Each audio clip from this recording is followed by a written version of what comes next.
player. Basically, he saw him as a player that could very easily replace him in that Barcelona team. Sure enough, a year later, that was going to happen because of FIFA fair play rules that came into play. Leo Messi was bound for a new contract, but then because of what he was asking for, Barcelona could not be able to afford it.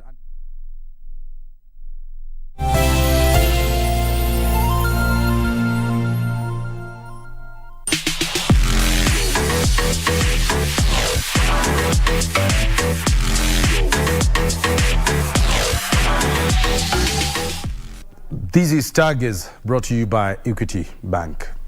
Now, when it comes to football friendships, there are some that run extremely deep. And some of these players most probably don't even sit back to ask themselves whether they will at any particular point face each other. That is the case of the two players that I want to talk about today, Achraf Hakimi and Kylian Mbappe. Two players who play on opposite sides, but who know each other superbly well. The friendship kicked off when Achraf Hakimi left Borussia Dortmund for Paris Saint-Germain. The first person to welcome him to the club was Kylian Mbappe. Here was a star who most people were looking at and literally thinking that he's a bad boy, he's too proud, he does not make friends. But then, no, he was the first to receive Achraf Hakimi.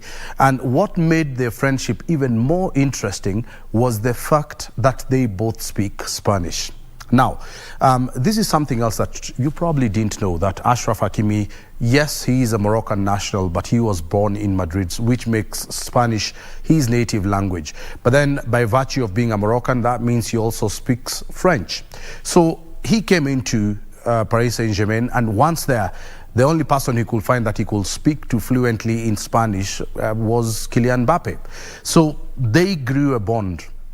Mbappe was there to chauffeur Hakimi every time they were going for practice.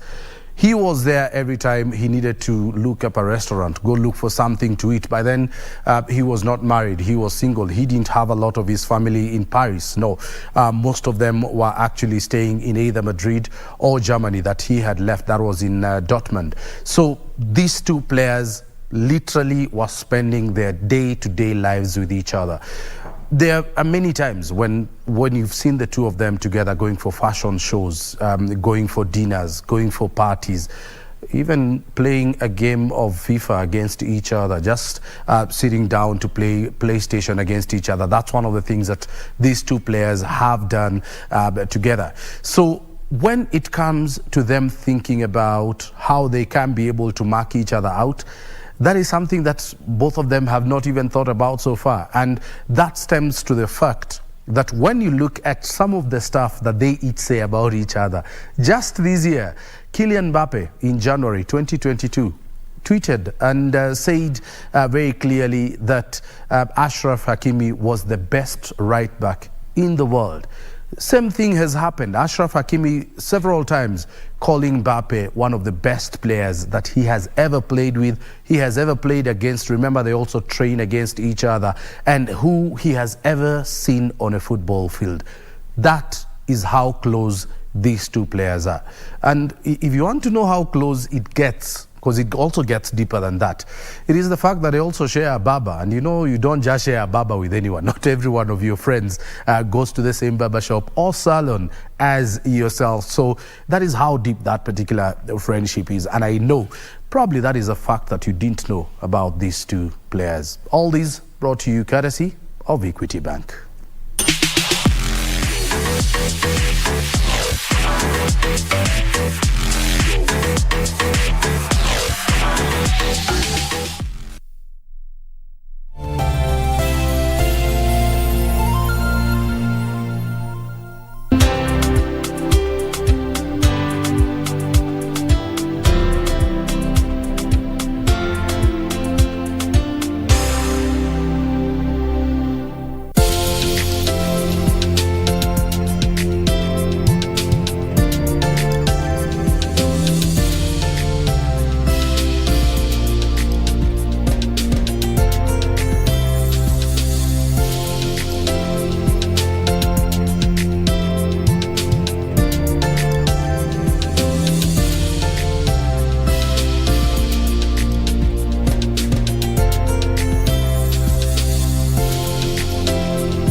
the excitement. Relish every moment. Get 1.5 GB at 50 bob, valid for 3 hours.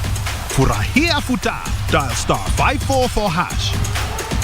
Make chaguo smarter na Airtel, the most affordable network.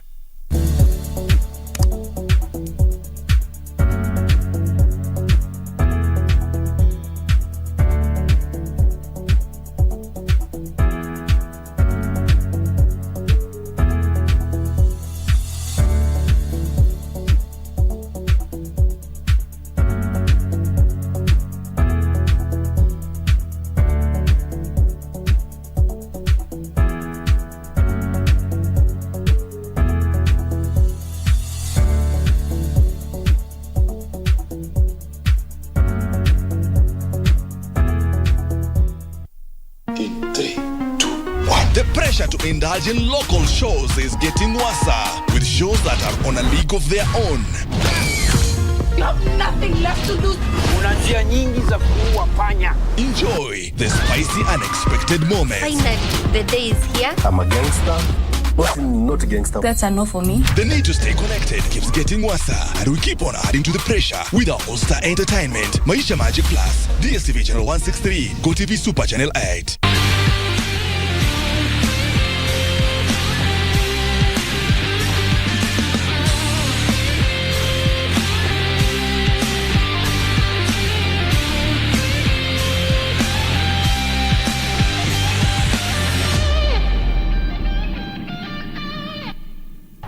Make transactions anywhere in the world with the NCBA Visa card and stand a chance to win big. Join the FIFA World Cup 2022 when you win an all-expenses-paid trip for you and your +1 to watch 2 games. Or win exciting weekly prizes that will make your FIFA viewing experience super duper. All it takes is a swipe or a tap to pay 2,000 Kenya shillings or more with your NCBA Visa debit or credit card. The more you swipe or tap to pay, the higher your chances of winning with 1 point for every 2,000 Kenya shillings spent. Don't miss out. NCBA. Go for it. Do you know you stand the risk of disconnection if you have not updated your SIM registration details? Dial *106 hash to check your SIM registration status. If your details are not updated, dial *106 hash and select option 2 to get the self-update link. You will be required to upload your original ID image copy, both front and back. Alternatively, you can visit the nearest Airtel outlet. Remember, you only have until December 15th, 2022 to comply. This is a SIM regulation requirement as per the Communications Authority of Kenya. Airtel, the most affordable network. Chuma ya dosi ni chuma ya nguvu. Ikisimama kwa building, hakuna kitu baya ita happen kwa hiyo building. Chuma ndio nyumba. Nyumba zetu zote tunatumianga chuma ya dosi. Doshi Steel, chuma ya nguvu. The National Cancer Institute of Kenya, NCIK, was established to coordinate a multi-sectoral response to the growing cancer burden through coordination of services provided in Kenya for the welfare and treatment of persons with cancer, coordination of cancer research, recommending measures to prevent discrimination against persons with cancer, educating the public on the rights of persons with cancer. All of us have a role to play in cancer prevention and control by accessing screening and diagnostic services in our referral hospitals. Let us join hands towards a cancer-free nation. The National Cancer Institute of Kenya, leading the cancer response in the country.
Ahlan wa sahlan wa marhaba mpenzi mtazamaji, assalamu alaikum popote pale ulipo. Ni matumaini yetu kwamba umeshinda vyema. Hujambo na karibu kwenye taarifa hizi za Darubini ya Channel 1. Bila shaka ni jioni ambapo tumekuandalia mengi yaliyojiri hivi leo humu nchini na kwingineko. Kama tujuavyo, Rais William Ruto yuko huko Amerikani. Ni yapi yanayoendelea huko? Ni taarifa ambazo tumekuandalia, miongoni mwa taarifa ambazo tumekuandalia hapa kwenye meza hii ya Darubini ya Channel 1. Lakini kwanza kabisa mwenzangu akupe vidokezo.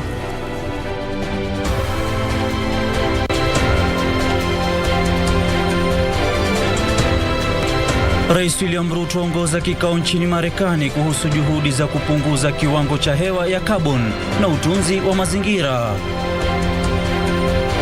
Bunge la Seneti kukutana wiki ijayo kuamua hatima ya gavana Kawira Mwangaza aliyebanduliwa afisini. Na misako kutekelezwa barabarani msimu huu wa sherehe kufuatia ongezeko la ajali.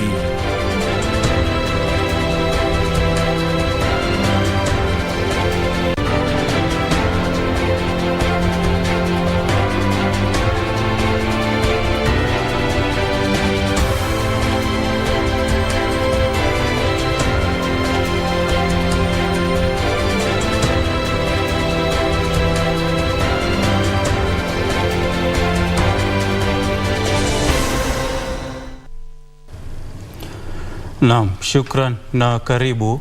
Tuandamane hadi tamati. Mimi naitwa Ahmed, Juma Bhalo ukipenda niite AJB. Na mimi naitwa Beatrice, Gatonye mtangazaji wa ishara ni Byron Abuli. Bunge la Seneti linatarajiwa kuandaa kikao maalum juma lijalo kuamua hatima ya gavana wa Meru Kawira Mwangaza baada ya bunge la eneo hilo kumtimua siku ya Jumatano. Spika wa Seneti tayari amepokea stakabadhi za kutimuliwa kwa gavana huyo kutoka bunge la Meru. Wakilishi wodi walidai kuwa walimtimua Mwangaza kutokana na utendakazi duni pamoja na matumizi mabaya ya mamlaka. Mnamo Jumatano wiki hii, wanachama 67 wa bunge la kaunti ya Meru walipiga kura ya kumtimua gavana wa kaunti hiyo Kawira Mwangaza.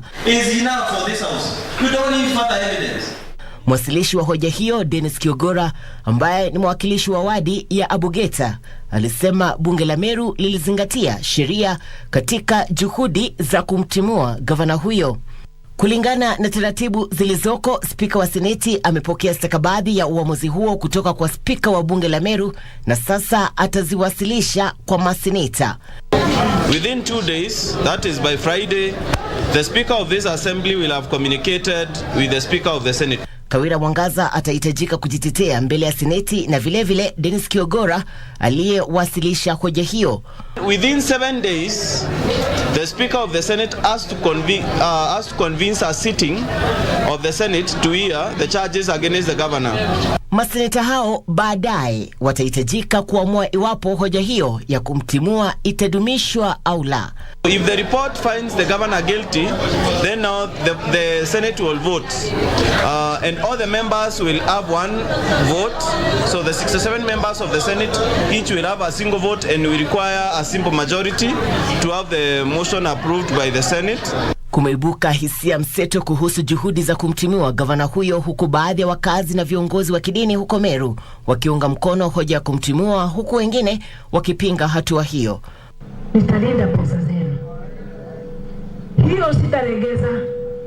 Hiyo nitalinda. It is a 20-page ruling. Mahakama Kuu huko Meru mwezi jana ilifutilia mbali hoja dhidi ya gavana Mwangaza ikisema utaratibu haukuzingatiwa. Jaji Theresa Cherere alisema bunge la Meru halikuzingatia taratibu za kuwasilisha hoja ya kumtimua gavana Mwangaza. Irene Mchuma, Udim, Darubini. Na mtazamaji, kama tulivyokuarifu hapo jana ni kwamba katika kaunti ya Turkana kuna sherehe ambazo zimefana, sherehe za kutambua tamaduni mbalimbali za wenyeji wa kaunti ile. Chanzo kilichopelekea kuanzishwa kwa tamaduni zile ni kuhakikisha kwamba inakuza umoja na kuleta wenyeji pamoja. Bila shaka mwenzetu Nancy Okware yuko katika kaunti hiyo kufuatilia jinsi ambavyo tamasha hilo linaendelea, na jioni hii atakuwa akitueleza na kutuletea taswira kamili ya jinsi siku ya leo jinsi tamasha hilo lilivyokuwa. Bila shaka Hapo awali ilikuwa tumezungumza naye na akatueleza mengi zaidi kuhusiana na shughuli hiyo. Naarifiwa mtazamaji kwamba picha ambazo ilikuwa ametuandalia kwa hivi sasa zina hitilafu, lakini zitakapokuwa tayari bila shaka tutakuletea. Tutaungana naye. Hivyo basi tusonge mbele na taarifa nyingine ambapo gavana wa Turkana Joseph Lomulkai amesema atatumia nafasi yake kuleta amani miongoni mwa jamii zinazohamasiana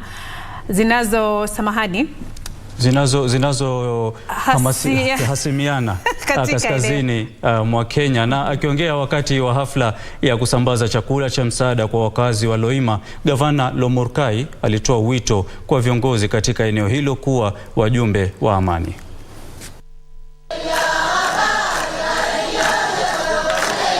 Kama mojawapo ya tamasha ya siku 3 ya Ata na Yeche, gavana Lomulkai alizuru eneo bunge la Loima kusambaza chakula cha msaada kwa familia zilizoathiriwa na ukame.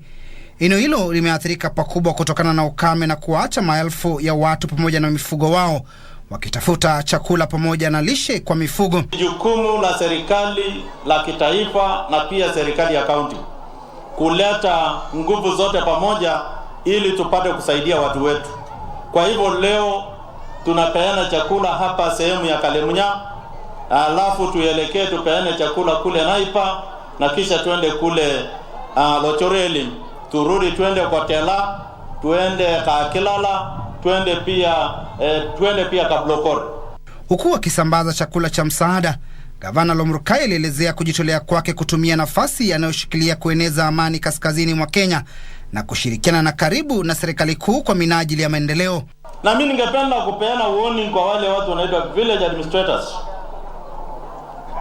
Na mimi nataka kuambia viongozi wote, wakati yangu ya kurani serikali, nataka kurani serikali na watu wako na akili timamu.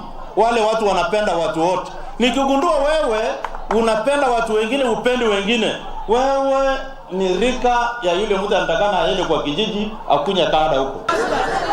Huku akikabiliwa na uhasama kutoka jamii jirani ya Uganda, Sudan Kusini, Ethiopia na Pokot Magharibi, gavana huyo alitoa wito kwa viongozi kutoka eneo hilo kueneza amani. Nguvu ya kiongozi ni kuunganisha watu.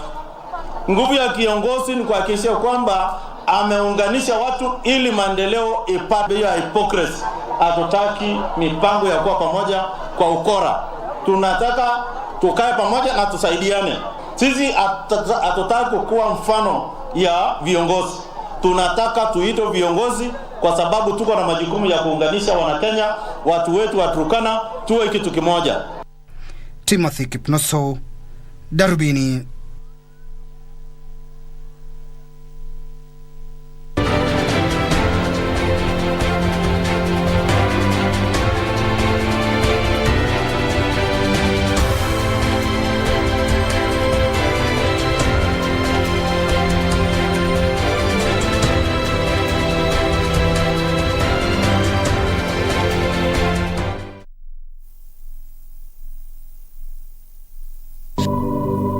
Maisha ni mafupi, hivyo si vyema kumaliza muda mwingi katika malumbano.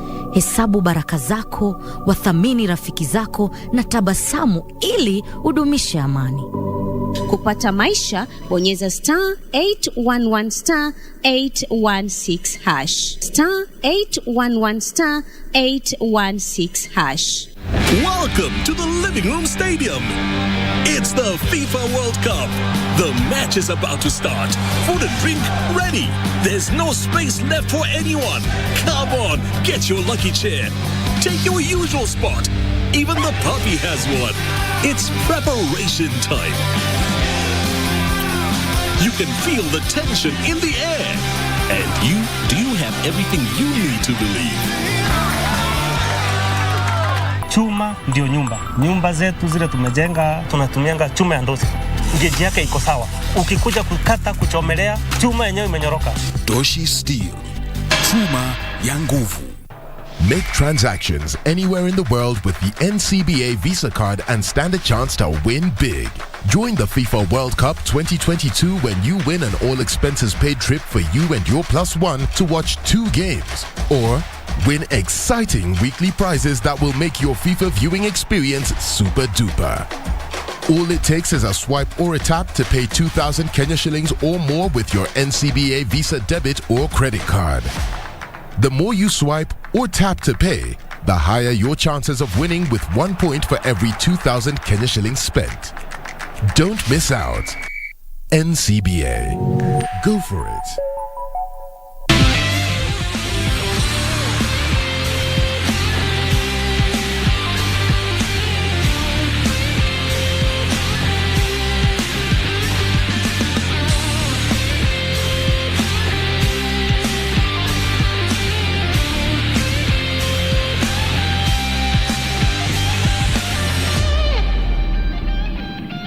Feel the excitement. Relish every moment. Get 1.5 GB at 50 bob. Valid for 3 hours. Furahia futa. Dial *544#. Make Chaguo smarter na Airtel, the most affordable network. Bono, the rockstar, is out to save the world. But Bono, the Moroccan goalkeeper, was out to save Africa. You're my plug-in, baby. Yeah. Let's crucify our enemies. And that is Mika, the musician, as well. Let nobody ever tell you that revenge is not. It's a very sweet thing. It's very sweet. And it is a dish it's a best served. Cold 12 years later. You have an enemy, Wapangie 2034. When you look at Shalamwana, what we remember her for beyond the music is even the persona she carried for the Congolese country. You know, in Congo they called her Mamu National, mother of the nation.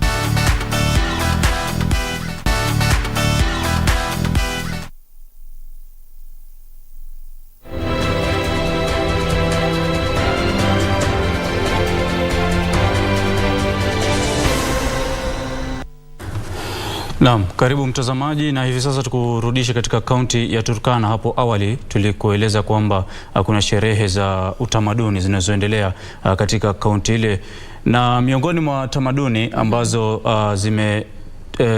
zimetambuliwa katika sherehe hizo ni kwamba kuna mama miaka ya nyuma akiitwa Atana Yeke. Ni mama ambaye alikuwa ni nguzo muhimu sana katika jamii ile ya Waturkana. Baada ya kufariki kwake, tamaduni ambayo wanaendelea kuitekeleza ni kwamba wanaenda katika maziarani, makaburini. Katika lile kaburi lake wanalizunguka lile kaburi lake mara 4 na baada ya hapo wanatoa sadaka kwa jamii. Miongoni mwa tamaduni za watu wa Turkana, na taswira kamili ya tamaduni hizo Nancy Okware atakuwa akitupa picha ya jinsi mambo yalivyo katika tamasha hizo ambazo zinaendelea katika kaunti ya Turkana. Nancy Okware. Shukran sana Ahmed, Juma, Bhalo na Beatrice Gatonye Ngetich mkiwa kwenye studio. Sasa hivi tuko katika eneo la Moru Anaeche katika kaunti ya Turkana, na ni muda mfupi tu ama sehemu fupi kutoka katika mpaka wa Kenya na Uganda. Na leo hii mtazamaji, kile ambacho kinaendelea hapa ni ya kwamba maandalizi kwa ile hafla ya Atana Yeche inaendelea hapa. Ni hafla ambayo husherekewa kuleta amani ama kukumbuka zile jamii ambazo zinaishi katika maeneo haya, si hapa tu katika kaunti ya Turkana, ila vilevile katika nchi jirani kama vile Uganda, nchi ya Ethiopia na vilevile Sudan Kusini. Na ni hafla ambayo bali tu na wale wakazi ama zile jamii kukutana, wanahimizwa kuzidi kukumbatia masuala ya amani, na hivyo basi ni hafla ambayo itakuwa inafanyika kuanzia leo hadi siku ya Jumamosi. Na leo hii ni maandalizi ambayo yamekuwa yakiendelea katika eneo hili. Na mtazamaji, kile ambacho Atana Yeche hafla hii na wakumbuka ni mama wa kwanza wa ile jamii ya Ateker ambaye alikuwa anajulikana kama Atana Yeche, na alipokuwa akiishi katika eneo hili ni kwamba kulitokea ukame na kiangazi, na basi jamii ambazo zilikuwa zinaishi hapa zikahamia katika nchi jirani kama vile Sudan na vilevile Uganda, na walipopata ya kwamba hali kule ilikuwa ni sawa, basi hawakurejea hapa katika kaunti ya Turkana, na ndiposa hapo baadaye kukaanza kuwa na mizozo ya mara kwa mara kupigania vitu kama vile nyasi na hata mifugo. Na basi Atana Yeche ambaye anajulikana kama mama wa jamii ya Ateker alifariki hapa, manake hapa ilikuwa ni nyumbani kwake. Tunaweza tu kutazama alikuwa anaishi katika eneo hili, na basi baada yake kufariki akazikwa katika eneo hili hapa ambalo ni kaburi lake, na hivyo basi hafla hii tu ni ya kumkumbuka. Na kile ambacho kinaendelea ni kwamba watu ambao wanawasili hapa wanatakiwa kuzunguka eneo hili mara 4. Baada ya kuzunguka kaburi hili mara 4, basi wanarejea na kufika hapa mbele ya kaburi lenyewe na kutoa sadaka kama ishara ya kuonyesha ile heshima kwa wale kina mama ambao wamejitokeza hapa, ambao wanalikana kwamba wanalilinda hili kaburi. Na hivyo basi ili tupate tu maelezo zaidi, naungana na mkazi mmoja katika wa eneo hili atueleze tu zaidi kuhusiana na hali hii. Tueleze jina lako na utueleze tu kwa kifupi kuhusiana na Atana Yeche. Mimi naitwa Veronica Lotone. Tueleze ni nini ambacho kinafanyika hapa hasa? Hapa mama na Yeche ni maneno ya kitambo ndio sisi tunafanya. Atana Yeche alifanya hiyo maneno kama zamani, watoto anaenda huko Sudani kupeleka mali kwa nyasi. Sasa Atana Yeche alikuwa anajua hapa ni matunda anaifanga. Ni matunda anaifanga hapa. Sasa vile alipata njaa akarudi, Atana Yeche akarudi. Atana Yeche vile alirudi hapa akapata hapa hiyo matunda imeiva. Akaanza kutoa hiyo matunda na kupepeta hapa. Baada ya kupepeta kufata hiyo matunda ameshiba ng'ombe ya mama na Yeche akajitokezea huko Sudani kukuja hapa penye alikuwa anajua hapo alikuwa na nyasi, akakumbuka hiyo nyasi. Alikuja hapa baada kulala ndani ya msituni. Sasa Atana hiyo ng'ombe akaogopa kulala huko ndani, akatoka nje kulala pale pazuri. Alitoka nje akaona moto ya mama na Yeche. Sasa akakuja hapa akasema hapa ni boma ya mtu. Pili alikuja hapa kwa boma ya mtu akapata mama na Yeche hapa. Hiyo ng'ombe ikalala hapa siku yake sijui 10 ama ngapi. Sasa wachungaji akapata kutoka huko paka hapa akapata mama na Yeche anakaa na hiyo ng'ombe hapa. Sasa akakaa hapa akakula hiyo matunda, na hiyo mama ndiye alikaribisha hiyo watoto. Baada ya kumaliza hiyo maneno, sasa mama na hiyo watu akarudi kwao akapeleka hiyo ng'ombe. Sasa mama na Yeche akatuma hiyo vijana ikufika huko, tuma watoto yake akuja achukue hii matunda aende akule. Bila hiyo watoto alikuja akapata mama kama amekonjeka. Sasa hiyo watoto alienda ikufika huko, hiyo akaleta hiyo mali paka hapa kwa mama. Sasa hiyo mali ilala hapa masuku yao, mama ikafariki. Vile alifariki, sasa watoto yake akashimbia hapa. Sasa watu yote ili alikuwa anajua mama na Yeche alikuwa ni mtu yao. Sasa watu akakaa mvua ikanyesha. Wakati alikaa mvua ikinyesha, akaanza sasa kusanyika nguo ya kwarafia ngomone afya ngilukumwangofia. Akakuja kuletea mama mawe akuweka kwa kaburi yake, akaleta mbuzi, akaleta chakula, akaleta ngoma kuruka hapa. Sasa akafanya sherehe yao. Na tumeona ya kwamba watu wanazunguka hapa. Tueleze tu kwa kifupi kwa nini wanazunguka hili kaburi. Anazunguka hii kaburi kwa sababu hii ni kaburi kutoka watu ya samani. Kafakuwa mama na Yeche ndio tumeafata kaburi yake. Na mkasema kuna ule mlima ambao uliitwa na Yeche, ni kwa nini? Anaita hiyo milima mama na Yeche kwa sababu hiyo milima iko karibu kwa kaburi ya hiyo mama. Na hiyo mama alikuwa analanga juu ya hiyo milima wakati ya mvua. Kuliko kukaa hapa na nyang'au wacha nilale hiyo milima juu. Sasa hata machembe yake iko huko, ile mawe ile alikuwa anafikia chakula yake iko juu ya hiyo milima. Asante. Kwa kweli basi tumekuwa tukizungumza na mmoja wa wakazi hapa akitueleza kuhusiana na hafla hii ambayo itakuwa inafanyika, lakini cha muhimu mno ni kwamba jamii hizo zitakuwa zinaletwa pamoja wakiwa tuna nia ya kuendelea kudumisha amani miongoni mwa jamii ambazo zinaishi katika eneo hili na hata katika nchi jirani. Hivyo basi kwa sasa na urejesha usukani kwako Beatrice Gatonye Ngetich na Ahmed Juma Bhalo mkiwa kwenye studio. Asante sana Nancy Okware, na kuomba mwenzangu wakati utakapokuwa ukitoka katika kaunti hiyo ya Turkana uniletee hizo shanga. Hizo shanga hizo za Waturkana hizo ambazo wanavaa mpaka hapa. Hizo nitasoma nazo taarifa siku moja hapa. Haya, asante kwa taarifa nzuri. Wacha tusonge mbele kwenye taarifa nyingine ambapo shirika lisilo la kiserikali kutoka Amerika la Conservation International linalohusika na masuala ya kimazingira limejitolea kushirikiana na serikali ya Kenya katika kukabiliana na uchafuzi wa hali ya hewa. Akiongea wakati wa mashauriano katika chuo kikuu cha Arizona yaliyohudhuriwa na Rais William Ruto, mwakilishi wa shirika hilo Will Turner alisema kuwa litaendelea kuwekeza rasilimali za kifedha na usaidizi wa kiufundi katika juhudi za kukabiliana na uchafuzi wa anga hapa nchini. Rais Ruto pia alialika kampuni za kiufundi za Amerika kuwekeza katika jiji la teknolojia la Konza humu nchini. Tazama. Serikali ya Kenya inatafuta washirika kwenye azma yake ya kustawisha taifa kupitia kuimarisha matumizi ya dijitali. Rais William Ruto wakati wa mazungumzo na sekta ya kibinafsi, wasomi na wawekezaji alielezea kujitolea kwa serikali kuchukua hatua maksudi za kuimarisha mfumo wa dijitali na kuboresha nafasi yake kama kitovu cha matumizi ya dijitali katika eneo la Afrika Mashariki na Kati.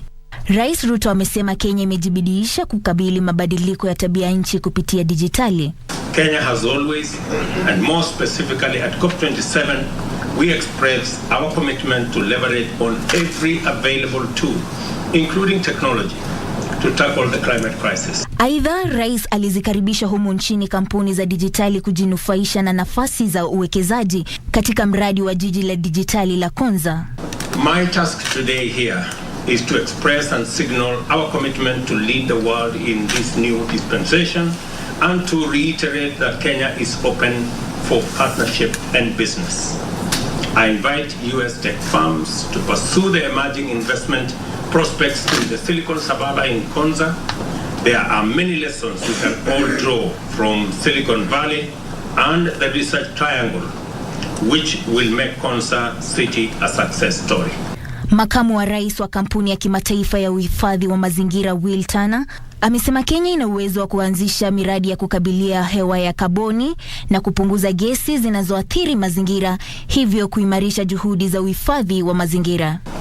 Conservation International commits to partnering with the government of Kenya and will continue investing financial resources and technical assistance. We commit to working with Kenya's Ministry of Environment and Forestry and other stakeholders to establish a nesting framework which will unlock greater investment in climate finance, supporting Kenya's people and securing Kenya's place as a climate leader. Na mtazamaji, ni kwingine kwamba washikadau katika mchakato wa uchaguzi wanataka tume ya IBC kushughulikia changamoto zilizoshuhudiwa kwenye uchaguzi mkuu wa tarehe 9 Agosti kama njia moja ya kuboresha shughuli za uchaguzi humu nchini.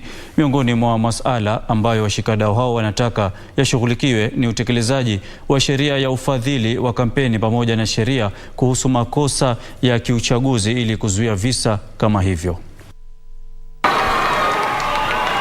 Takriban miezi minne baada ya uchaguzi mkuu wa tarehe 9 mwezi Agosti, Tume Huru ya Uchaguzi na Mipaka imeanza shughuli ya kutathmini changamoto zilizoshuhudiwa wakati wa uchaguzi huo kwa matayarisho ya uchaguzi mkuu ujao.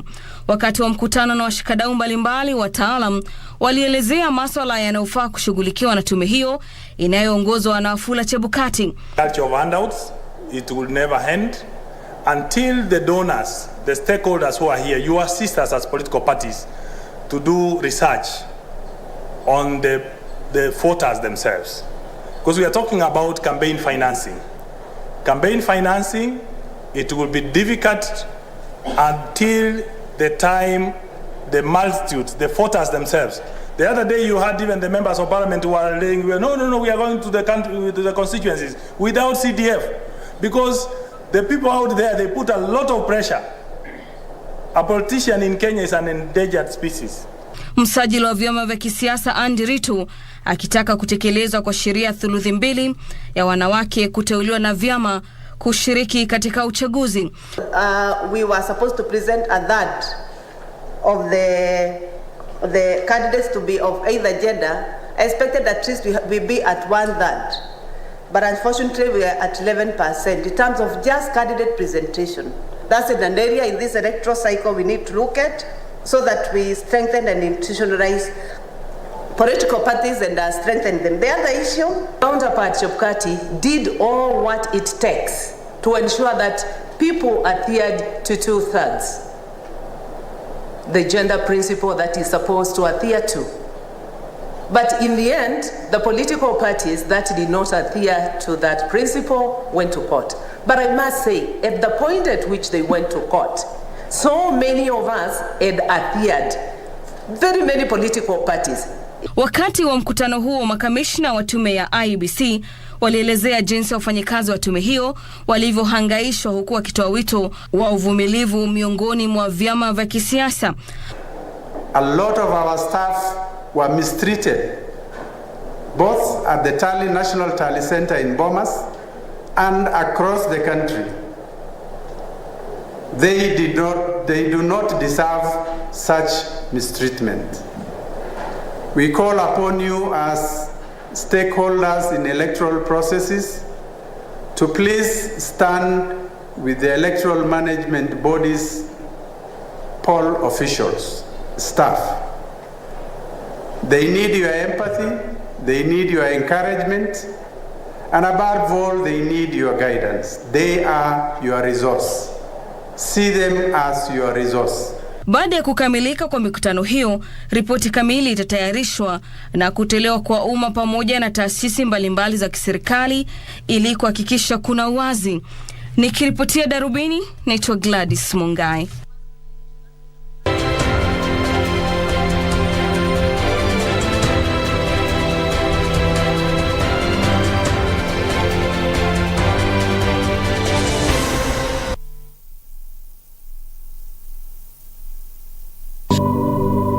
Maisha ni mafupi, hivyo si vyema kumaliza muda mwingi katika malumbano. Hesabu baraka zako, wathamini rafiki zako na tabasamu ili udumishe amani.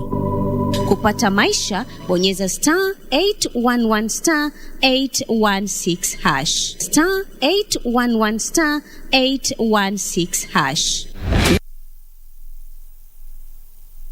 Do you know you stand the risk of disconnection if you have not updated your SIM registration details?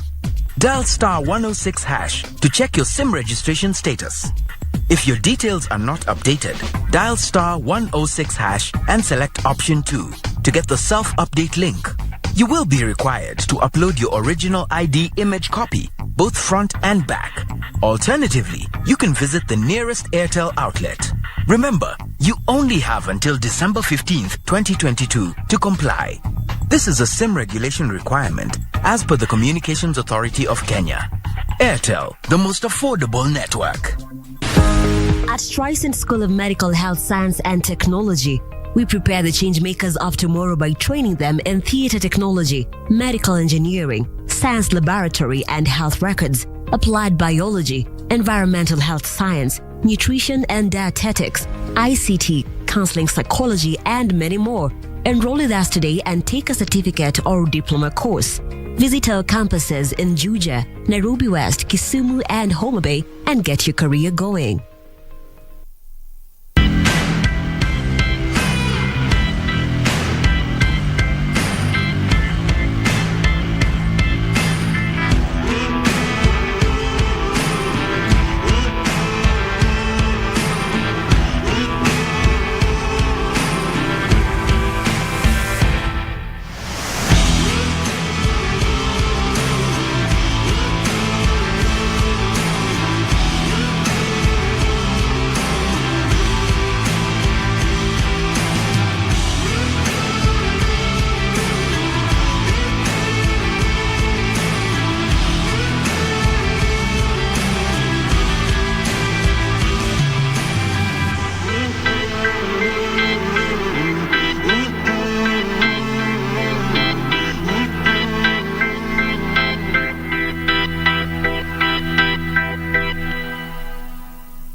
home stadium. It's the FIFA World Cup. The match is about to start. Food and drink ready. There's no space left for anyone. Come on, get your lucky chair. Take your usual spot. Even the puppy has one. It's preparation time. You can feel the tension in the air. And do you have everything you need to believe?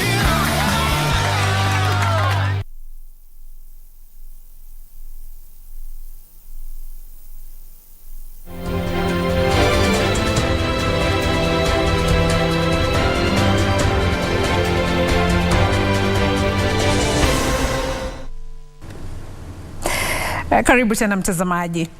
Ajira ndio msingi wa ufanisi wa kiuchumi, na hivyo imekuwa kero na chanzo cha matatizo ya msongo wa mawazo na kukata tamaa miongoni mwa vijana wengi humu nchini. Hebu tafakari haya. Unahitimu kutoka chuo kikuu, lakini maarifa na vyeti vya kuhitimu havina msaada kwako kupata ajira. Ni hadithi ya mhasibu asiyekuwa na ajira licha ya kuhitimu, na amewashangaza wengi kama anavyotusimulia Pauline na Simio. Tazama.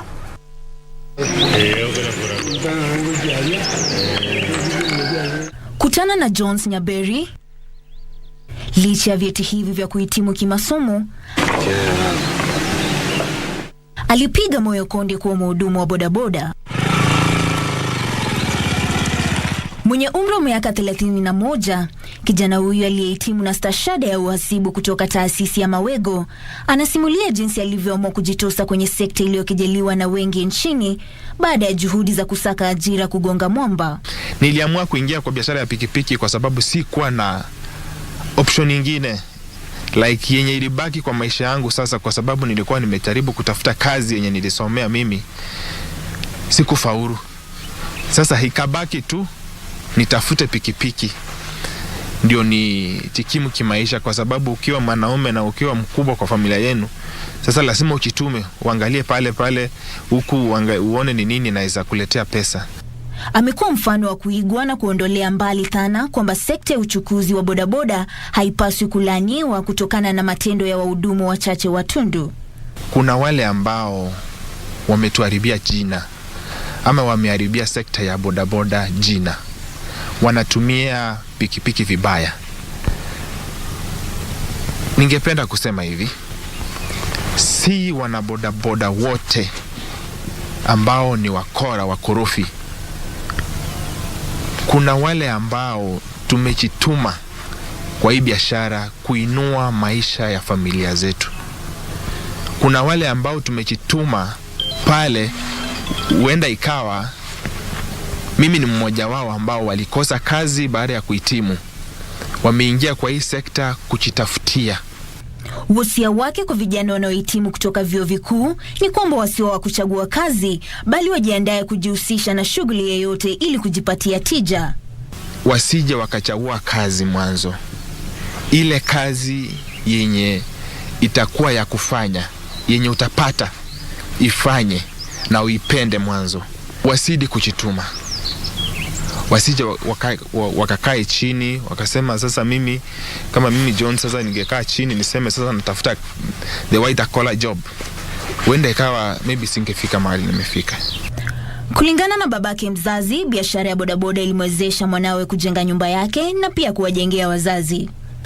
Tuna uwezo kamili wa kumsupport, lakini kwa sababu Mungu hako na sisi bado, ametubariki na tumepata kitu kidogo kutoka kwa kasi ya biashara ya bodaboda. Tumejenga nyumba, amejijengea yeye mwenyewe nyumba na ametujengea nyumba kadogo. Nyaberi hata hivyo anatoa wito kwa serikali kuu na zile za kaunti, sekta ya kibinafsi na wahisani kumpa ajira, kwani amehitimu kwa kazi ya uhasibu. Nina hamu sana na ninajua kuna watu wazuri bado huko nje ambao huenda ikawa watanisikia na wanaweza kuwa na mkono wa kunipatia kazi ama kuinua kiwango changu cha maisha kutoka mahali nipo. Ninayo moyo wa kufanya kazi. Natamani sana kusonga kutoka kwa hii kiwango. Pauline na Simiyu, Darubini. Shukran sana Pauline na Simiyu, na kutokana na taarifa hiyo ya kutia moyo, na kila laheri kwa Nyaberi. Na zaidi ya wasichana 150 waliokuwa wamepangiwa kupashwa tohara wameokolewa huko Kuria, kaunti ya Migori. Polisi walifahamishwa kuhusu mpango huo na kuwatia nguvuni wahusika. Kuna hisia kuwa wakati wa likizo hii ndefu huenda wasichana wengi wakapashwa tohara, huku umma ukihimizwa kuwa macho. Naibu kamishna wa sehemu ya Mabera Barasa Atila alisema kwamba wasichana hao 150 waliokolewa na polisi kwa ushirikiano na shirika lisilo la kiserikali Last Mile saa chache kabla ya kupashwa tohara. Aliongeza kuwa maafisa hao walichukua hatua za haraka baada ya kupokea habari hizo kutoka kwa wazee wa kijiji na machifu kuhusu mpango huo wa kuwapasha tohara kwenye kaunti ndogo ya Kuria Magharibi na Mashariki. Naibu huyo wa kamishna alikariri kujitolea kwa serikali kuangamiza tamaduni hiyo. So far no arrests have been done, but we are also making sure that we get them. Even the cutters, some cutters who have gone into hiding, but we are also going after them. So the government has put in strategies to ensure that anyone who is condoning the vice is arrested. Afisa wa masuala ya watoto katika kaunti ndogo ya Mabera, Joyce Onyango, alisema idara yake inafanya kila juhudi kuhakikisha kuwa tamaduni hiyo iliyopitwa na wakati inaangamizwa, akisema kuwa inawaathiri wanawake na wasichana wa sehemu hiyo. Some of them, we talked to them and they were telling us it is their grandparents who are preparing them for the cut, and they are happy that we have rescued them. Matamshi hayo yaliungwa mkono na mshirikishi wa shirika hilo la Last Mile 4D Esther Maswi, ambaye alitoa wito kwa juhudi za pamoja dhidi ya utamaduni huo. Request for any support from any well-wisher, and I believe we are going to come up in a successful way.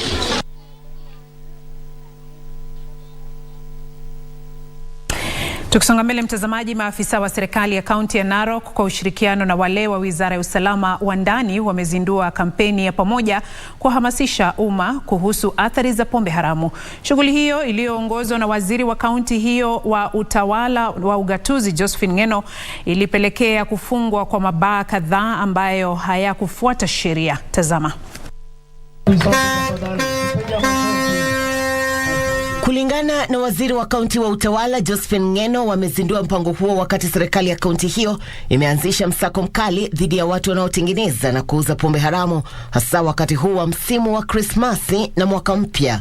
Kundi hilo la maofisa liliwataka wananchi kujiburudisha na vinywaji vilivyoidhinishwa na kujiepusha na unywaji vileo kupindukia. Kuna vitu nyingi tunaangalia kwa hiyo mahoteli yenye wengine wanasema ni hoteli na bar. Unapata tumefunga kwa sababu wanafungua siku mzima na haitakikani hivyo. Hii wakati wa mzimu wa Krismasi tusikunywe sana. Kama ni kukunywa ni ile ya kawaida kidogo, na watoto wadogo wasiuziwe pombe, especially wale chini ya miaka 18. Huku hayo yakiarifiwa, viongozi waliochaguliwa kutoka eneo bunge la Kitutu Chache Kaskazini wametetea matamshi yao kuhusu tofauti zilizopo baina yao na gavana Simba Arati. Hatuna ugomvi na mtu yeyote, hatuna shida na mtu yeyote. Ile ambayo sisi tunasema ni ya kwamba ile haki, tufanye haki kwa watu wetu, tushirikiane. Wakati huo huo, vikundi vya wanawake na wakulima binafsi katika kaunti ya Nyamira wameimarisha matumizi ya teknolojia kuongeza mavuno ya mboga na matunda kama mojawapo wa njia za kukabiliana na mabadiliko ya tabia nchi. Kutokana na teknolojia ambayo tumepata na mafunzo, tumeweza kuendelea kufanya ukulima ambao unatusaidia na ukulima ambao unatuletea faida. Tumeweza kujiinua kama kina mama, tumeweza kusomesha watoto, vile tumeinua jamii. Kwingineko, zaidi ya wamiliki baa 1000 huko Kirinyaga wamemtaka gavana wa kaunti hiyo Anne Waiguru kuandaa mazungumzo nao ili kutatua mzozo uliopo kuhusu ushuru. We are all hustlers and we don't have the money we are being called to pay. Who can pay 150 in one day? Because now we've been told all the 3,000 bars are going to be closed this week. And they are being closed because we are being called for arrears. We're knowing very well we have a case in court. We respect the High Court in Kenya and we respect the law. And we have not refused to pay, but we are going to pay under procedures of the court. Na hatimaye wakulima wa zao la kahawa ambao ni washirikadau wa kiwanda cha kahawa cha Embu na chama cha ushirika cha Gakundu wamelalamikia shilingi milioni 140 za hazina ya vifaa vya chama hicho. Kilo zilikuwa milioni 3, milioni 2.5 kwenda milioni 3, lakini imerudi chini mpaka 1700 yenye iwezi sustain madeni yenye society iko nayo. Kwa hivyo ningeomba serikali tafadhali isaidie kwa hii mambo.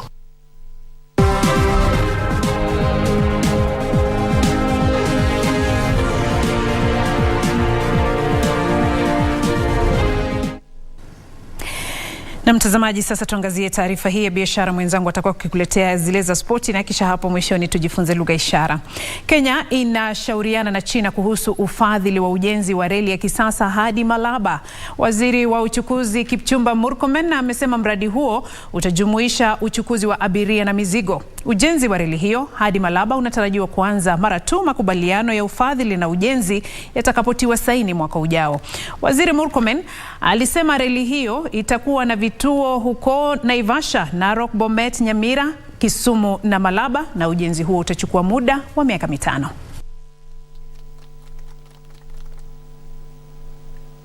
The SGR is supposed to go to through Narok.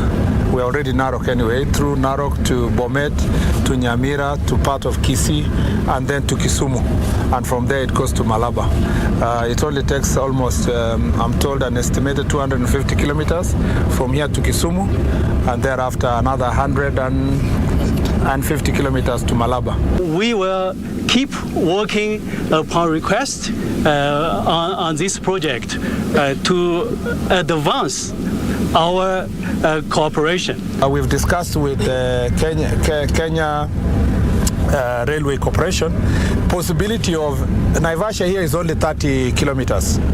If the SGR train that we use today from Nairobi terminus would end up in Naivasha, we will transport more people, maybe even 2-3 trains in a day. Then we can leave them in Naivasha and they can use now the MGR, or they can use the road transport from there.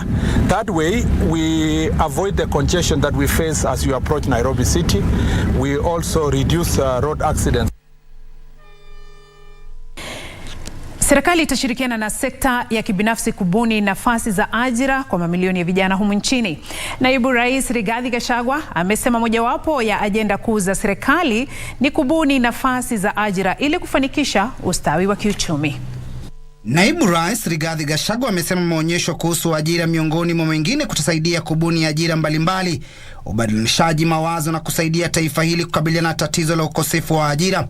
Amesema serikali inafahamu masuala yaliyoibuliwa na waajiri, hususan kuhusu wanafunzi 1900 wanaofuzu kutoka vyuo vikuu kila mwaka, akisema zinashughulikiwa. We are addressing our education system with the future of work in mind. Waliokuwa wakitoa maonyesho hayo wamesema maisha ya baadaye itategemea ujuzi wa kidijitali na kuwatayarisha vijana kwa maisha ya baadaye, na kwamba serikali itatekeleza wajibu mkubwa katika kuhakikisha wanapata ujuzi huo. Research has over the years shown that more than half of the graduates from our institutions miss the requisite skills for the job market. Serikali inatoa wito kwa ushirikiano kati yake na sekta ya kibinafsi katika kutafuta suluhisho kwa tatizo la ukosefu wa ajira. Changing this situation, Your Excellency, requires close collaboration between employers and government through initiatives such as this, and we as employers look forward to that engagement so that we can play a positive role in helping enterprises to recover and also helping those enterprises. Waziri wa michezo na masuala ya vijana Babu na Mwamba alitangaza kwamba kampuni ya Huawei inawasajili vijana 500 kutoka huduma ya vijana kwa taifa kwenye mpango wa kidijitali. Indeed, a fantastic opportunity for us to have a conversation, candid conversation, and for employers to showcase employment opportunities, and for us to explore ways in which we can expand employment and entrepreneurship for our young people. Kwenye maonyesho hayo, kampuni ya Huawei ilishirikiana na waajiri katika sekta ya habari na teknolojia ya mawasiliano ili kubuni nafasi kwa wanafunzi waliofuzu kwenye masomo ya masuala ya teknolojia.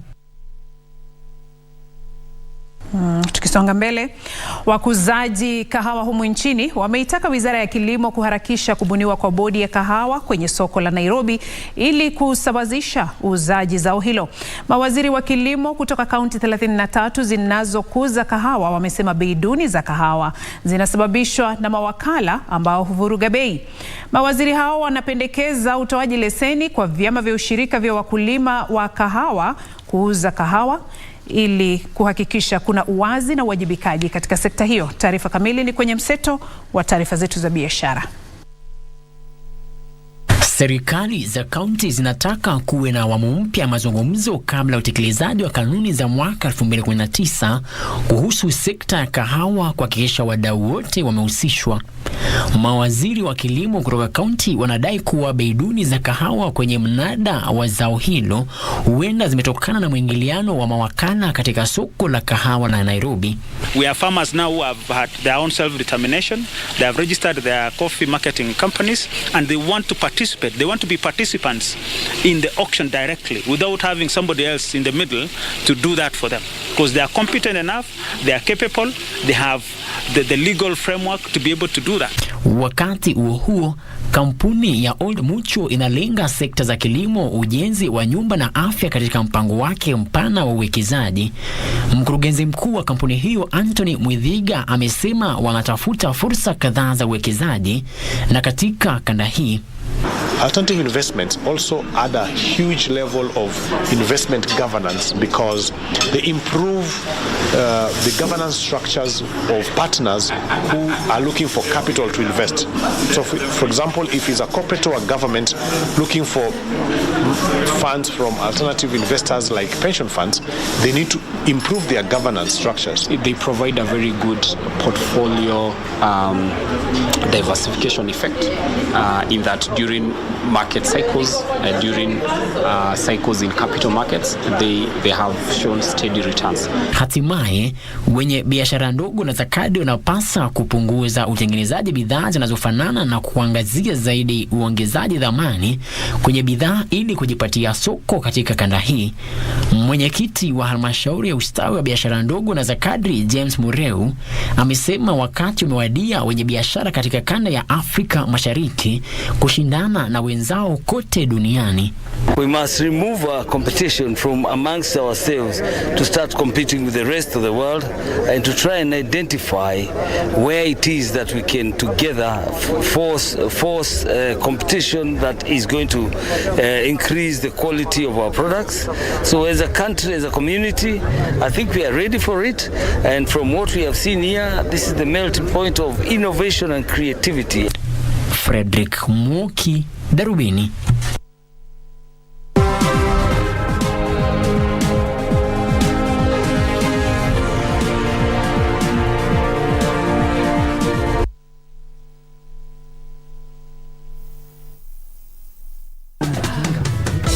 Karibuni sana, karibuni. Niwauzie? Ugali matumbo batia mimi. Ugali matumbo! Na wewe? Ipe wali maragwe. Wali? Wewe, mchele madando hapo. Nilikuwa nataka kaomena na kadoma.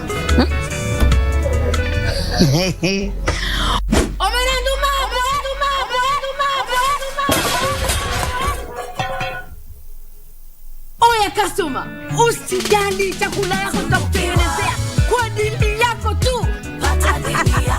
Maisha yako, mapendeleo yako. Tunukiwa na Safaricom. Chagua bei yako ya kupigia simu au data. Piga *444# au utembelee My Safaricom app upate deal poa ya kupiga simu. Uongee zaidi au ubrowse zaidi. Nataka chapati na crepes. Mala sausage. Nataka ugali na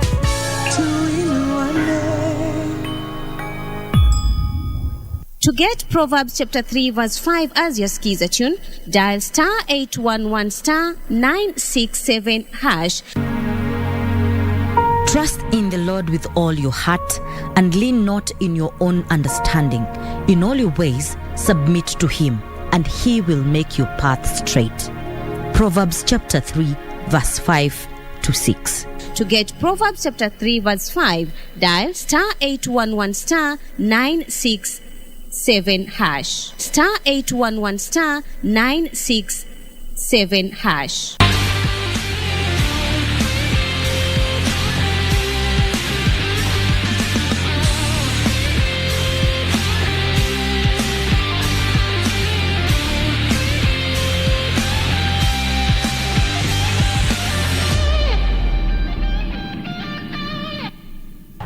Make transactions anywhere in the world with the NCBA Visa card and stand a chance to win big. Join the FIFA World Cup 2022 when you win an all-expenses-paid trip for you and your +1 to watch 2 games. Or win exciting weekly prizes that will make your FIFA viewing experience super duper. All it takes is a swipe or a tap to pay 2,000 Kenya shillings or more with your NCBA Visa debit or credit card. The more you swipe or tap to pay, the higher your chances of winning with 1 point for every 2,000 Kenya shillings spent. Don't miss out. NCBA. Go for it.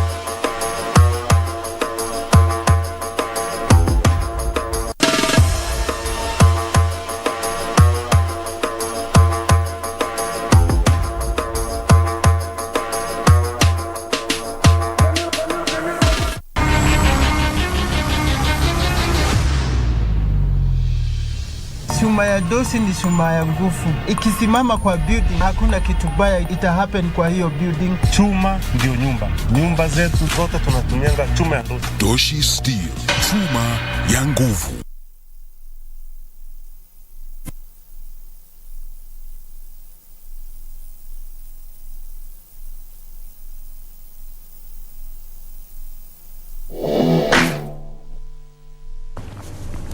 Bila shaka World Cup iko KBC. Karibu kwenye taarifa za spoti. Msafara wa KBC Channel 1 na kampuni ya ubashiri michuano ya SportPesa ulirejea mjini Nairobi, huku mashabiki wa soka wakipata fursa ya kutazama mchuano wa nusu fainali kuwania kombe la dunia kati ya mabingwa watetezi Ufaransa na Morocco.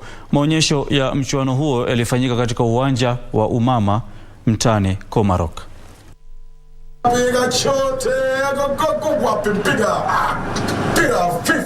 Msafara wa kombe la dunia mwaka 2022 wa KBC Channel 1 na SportPesa ulirejea jijini Nairobi baada ya kuzuru takriban magatuzi 7, huku mashabiki wa kandanda wakipata fursa ya kufuatilia michuano ya kombe la dunia linaloendelea nchini Qatar pasipo na gharama. Jana usiku ilikuwa ni fursa ya wakazi wa mtaa Komarok mashariki mwa Nairobi kutizama mechi kati ya Ufaransa na Morocco, ambapo mabingwa watetezi Ufaransa waliibuka washindi mabao 2-0 na kuzima ndoto ya Morocco ya kushiriki fainali yao ya kwanza ya kombe la dunia. Ushirikiano kati ya Channel 1 na SportPesa umewawezesha mashabiki wa soka katika magatuzi mbalimbali yakiwemo Nakuru, Eldoret, Kakamega, Busia, Homa Bay na Vihiga kupata fursa kutizama michuano hiyo pasipo na gharama. Siaya County, here we are coming. We'll talk about the finals. Kisumu Dala, we shall be there to do the finals on the 18th, and I believe this is going to be the climax. It's going to be big, so I believe. It's going to be big. Kisumu is known for football, so there's nothing less than having fun and people coming together and just having a good time. This tour by SportPesa and also in collaboration with KBC. Nimelearn vitu mingi, tumeenda town mingi, na nimerealize watu wanapenda mpira. Watu wanapenda mpira sana na watu wanapenda football, especially this World Cup. Na pia vile nimeona pia mashinani kuna talent. Mashinani ukiangalia tumekuwa na marapa, tumekuwa na madansa, tumekuwa na watu wanapepeta mpira pale, wanasakata boli, na hata umejionea watu wanapenda hii kitu. Maonyesho ya michuano hiyo inatarajiwa kuandaliwa katika magatuzi ya Siaya na Kisumu, ambako mechi za kuwania nafasi ya 3 na fainali zitaonyeshwa mtawalia weekend hii. Bernard Okumu, Darubini Michezo. Na tukiachana na ya World Cup, bondia wa Kenya Sarah Acheng atatetea taji lake la lightweight jijini Nairobi Ijumaa usiku. Acheng atapigana na Chieza Homakoma wa Zimbabwe katika pigano la raundi 10 litakaloandaliwa kwenye ukumbi wa Chata jijini Nairobi. Bondia wa Kenya Sarah Acheng ameendelea kufanya mazoezi yake katika ukumbi wa jumba la Kariobangi kwa zaidi ya miezi mitatu kujiandaa kwa pigano lake dhidi ya Homakoma Ijumaa usiku. Homakoma alielekea nchini Afrika Kusini kwa mazoezi zaidi kabla ya kupigana na Acheng ambaye alimshinda Anisha wa Malawi tarehe 20 mwezi Oktoba mwaka jana na kutoa taji hiyo. Mimi nachiamini ni ile kitu nachitoa kutoka ndani ya moyo. Ringi ndio itaamua. Si ametrain na mimi nimetrain. Sijatolewa kwa kitanda mimi. Nilikuwa na train. I'm not here for vacation. I'm here for business. Kinara wa shirikisho la mabondia wa kulipwa nchini Kenya, Ruben Dolo, alisema kuwa mechi mbili za kuwania taji zimeidhinishwa na mashirikisho husika ya ndondi. This is what we want. We want titles. And then you put your country on the right map. You are representing your country. Your country is a champion. Now, they are representing their countries. This is very important. To be a Commonwealth champion is not easy. Katika pambano lingine la kuwania taji usiku huo, Mkenya Consolata Musanga atapigana dhidi ya Salimat Tibesigwa wa Uganda, huku Musanga na Tibesigwa wakiwania taji ya PST kwenye pigano la raundi 8 uzani wa Super Bantam kwa wanawake.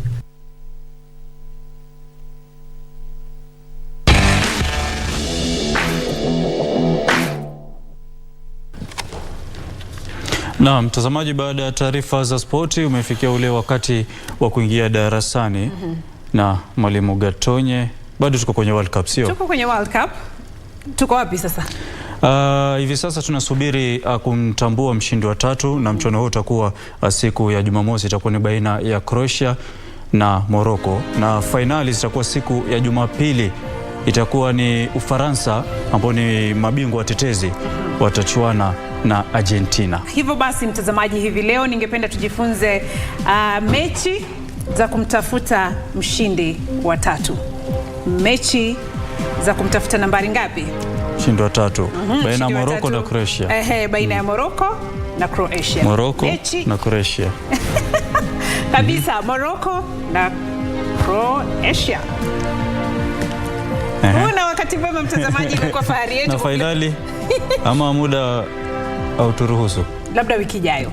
Sawa. Asante mtazamaji, imekuwa fahari yetu kukuletea Darubini ya Channel 1.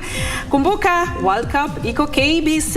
Na bila shaka mtazamaji, wapo Maulana taridhia, basi inshallah tukutane wiki ijayo. Mimi naitwa Ahmed Juma Bhalo, ukiniita AJB nitaitikia. Asalamu alaykum. Mwenzetu wa ishara Byron Abuli, na mimi naitwa Beatrice Gatonye.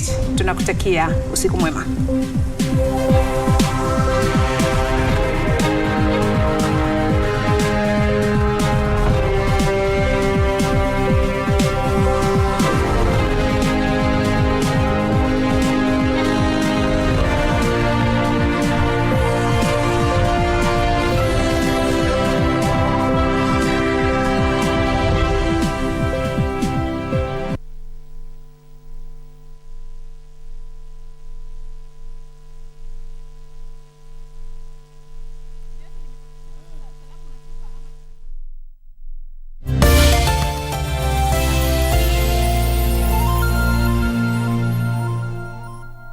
Feel the excitement. Relish every moment. Get 1.5 GB at 50 bob. Valid for 3 hours. Furahia futa. Dial *544#. Make Chaguo smarter na Airtel, the most affordable network. Make transactions anywhere in the world with the NCBA Visa card and stand a chance to win big. Join the FIFA World Cup 2022 when you win an all-expenses-paid trip for you and your +1 to watch 2 games. Or win exciting weekly prizes that will make your FIFA viewing experience super duper. All it takes is a swipe or a tap to pay 2,000 Kenya shillings or more with your NCBA Visa debit or credit card. The more you swipe or tap to pay, the higher your chances of winning with 1 point for every 2,000 Kenya shillings spent. Don't miss out. NCBA. Go for it.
Welcome to the Living Room Stadium. It's the FIFA World Cup. The match is about to start. Food and drink ready. There's no space left for anyone. Come on, get your lucky chair. Take your usual spot. Even the puppy has one. It's preparation time. You can feel the tension in the air. And do you have everything you need to believe?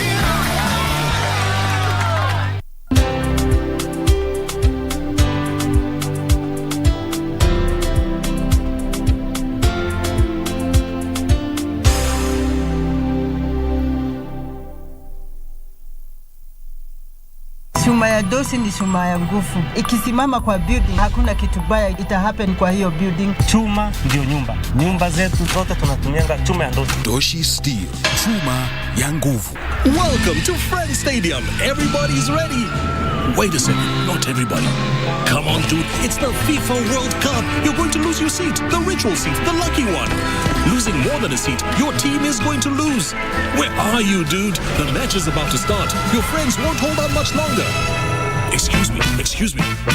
Finally, everything is in the right place. Hey, other hand. And do you have everything you need to believe?